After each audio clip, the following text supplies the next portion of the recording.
quotidienne d'un chrétien.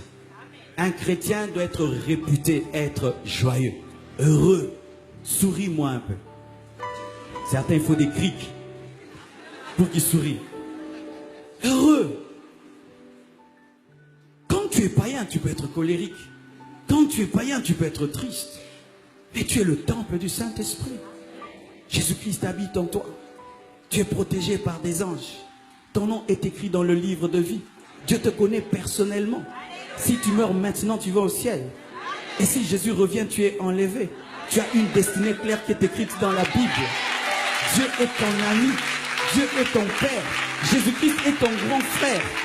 Tu es le fils du milliardaire, des milliardaires et des milliardaires, du milliardaire et des milliardaires, du milliardaire. Le roi des rois, le seigneur des seigneurs t'aime et il est mort pour toi. Comment un tel homme peut être triste? Réponds-moi, comment un tel homme peut être triste? J'étais un homme triste et très colérique quand j'étais païen. J'avais des blessures intérieures, surtout que Dieu m'a créé court. Et vous voyez, mon frère était grand de taille, moi j'étais court. Ne riez pas mes frères, c'était une blessure intérieure. Et chaque fois que j'allais à l'école, j'étais devant. Tu vois, toute ma vie quand j'étais à l'école, les photos, j'étais toujours devant. Quand c'était les rangées, toujours devant. Et on disait toujours à mon frère, comment va ton petit frère? Non, c'est mon grand frère. C'est mon... Et des fois tu trouves une copine. Ah, mais dis, mais Marcel, je t'aime bien. Mais... Tu dis, Dieu, qu'est-ce que je t'ai fait? Et je ne m'aimais pas beaucoup. Et quand Jésus est venu dans ma vie, j'ai découvert que j'étais grand, que j'avais une destinée, et que ma taille, ce n'est rien du tout. Et quand j'ai voulu me marier, j'ai épousé une femme grande de taille. Pourquoi pour dire, je suis grand. Alléluia. Et mon fils, vous savez, mon fils, il a 11 ans, il m'arrive déjà là. Ah. Et il aime bien venir dire, eh papa, eh papa, eh papa, eh papa. Et puis je dis, ben moi bientôt je serai le plus court de cette maison. Et ça te fait rien. Oh, mais ce géant là c'est mon fils, cette grande femme là c'est ma fille. Donc je suis plus géant que vous tous parce que je vous ai tous engendrés sous contrôle. Et je vous assure, j'ai oublié même que je suis petit de taille. Je viens de m'en souvenir maintenant. Tu es beau. Tu es bien. Dieu n'a pas raté. Il sait pourquoi il t'a créé. Il sait pourquoi tu es noir, tu es blanc. Il sait pourquoi tu es femme, pourquoi tu es homme. Il sait pourquoi tu as tel père, telle mère. Il sait pourquoi tu habites tel quartier ou tel autre. Il sait pourquoi Dieu a un plan merveilleux. Sois heureux, sois heureuse, sois heureux, sois heureuse, sois heureux. Alléluia. La joie. La joie est une prédication. La joie est une évangélisation. Le monde est rempli de tristesse. Et si seulement tu vis dans la joie, les hommes te poseront la question, pourquoi tu es si heureux alors que le monde va mal? Pourquoi dans mon cœur tout va bien? Ça ne dépend pas de mon compte en banque, ça dépend de la plénitude du Saint-Esprit. Ça ne dépend pas de mes relations, ça dépend de la plénitude du Saint-Esprit. Ça ne dépend pas du matériel, ça dépend de ma connexion avec Dieu. La joie, la joie, la joie, la joie, la joie, la joie, la joie, la joie, la joie, la joie, la joie. Même si tu pleures, pleure avec joie. Même si tu as des larmes, que ce soit des larmes de joie, la joie. Même si papa est mort, j'ai la joie parce que Jésus-Christ est dans ma vie. Même si maman est morte, j'ai la joie parce que Jésus est dans ma vie. Même si mon mari est parti, ma femme est partie, j'ai la joie parce que Jésus vit dans ma vie.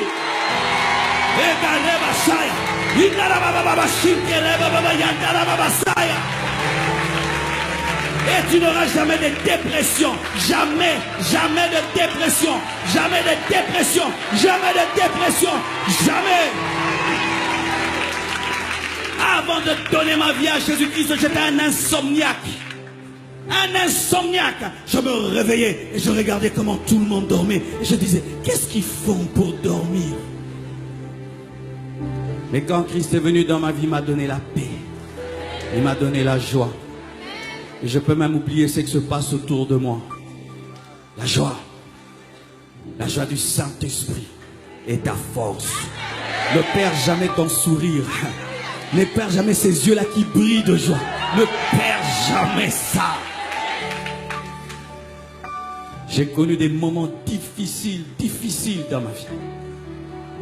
Manquant de maison. Où m'habiller. Où me changer. Où mettre mes biens. Et je me regardais dans un miroir. Et je me disais à moi-même, ça va passer. Ce ne sont que des temps d'épreuve, ça va passer. Garde ta joie. Et j'allais à l'église, je prêchais de tout mon cœur. Ils pouvaient croire que j'avais tout, alors que je n'avais rien. Et un jour, ce qui était dedans a transformé ce qui était à l'extérieur. Car il y a un temps où tu t'appelles Abraham et tu n'as pas d'enfant, jusqu'à ce que ton nom puisse influencer ton atmosphère. Garde la joie même s'il y a des contradictions autour de toi. Garde la joie même si tout se passe à l'envers. Garde la joie même si tu vis des choses qui contredisent ta foi. La joie. Pourquoi tu souris? Dieu vit dans mon cœur. Pourquoi tu souris? Je suis le temple de Dieu. Pourquoi tu souris? Le maître du monde entier me connaît personnellement. Je ne sais pas quelle autorité de ce monde tu apprécies. Imagine que cette autorité-là t'appelle. Hé, comment Kabangé? Est-ce que tu vas bien? Rien que là, waouh! Tu sais, c'est lui qui m'a appelé. Mais chaque matin, le Saint-Esprit te réveille. Est-ce que ça va? Est-ce que ça va? Ça va? Mais je me sens faible. Ok, prie. Oh, fortifie-moi, fortifie-moi. Oh, présence. Ça t'arrive de sourire dans ta chambre tout seul? Ça t'est jamais arrivé? Tu es déphasé, déphasé. Un chrétien atteint le niveau où seul dans sa chambre, rempli de l'esprit, il rit.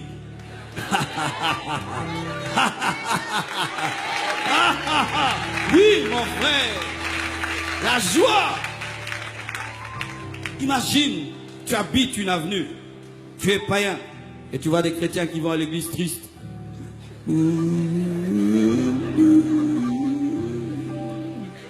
Tu vas leur dire, c'est où votre église?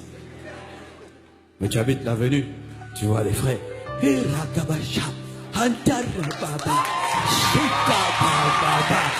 me dis, alléluia, loué soit l'Éternel et je suis délivré de tous mes ennemis. La joie du Seigneur est ma force. Il va te dire, frère, pourquoi es-tu si heureux? Mais tu marches à pied, tu n'as rien. Non, je ne viens pas de cela. De quoi? Assis-toi, je vais t'expliquer. Tu sais, il y a un homme qui s'appelle Jésus. Il est venu sur la terre, il est mort à la croix. Il a versé son sang. Et après 3 jours, il est ressuscité d'entre les morts. Et alors que les disciples étaient dans la chambre haute, il a envoyé le Saint-Esprit qui les a remplis. Ce qui est arrivé dans Acte 2 m'est arrivé aussi. J'ai le Saint-Esprit en moi. Toi, tu as le Saint-Esprit. Comment on reçoit le Saint-Esprit?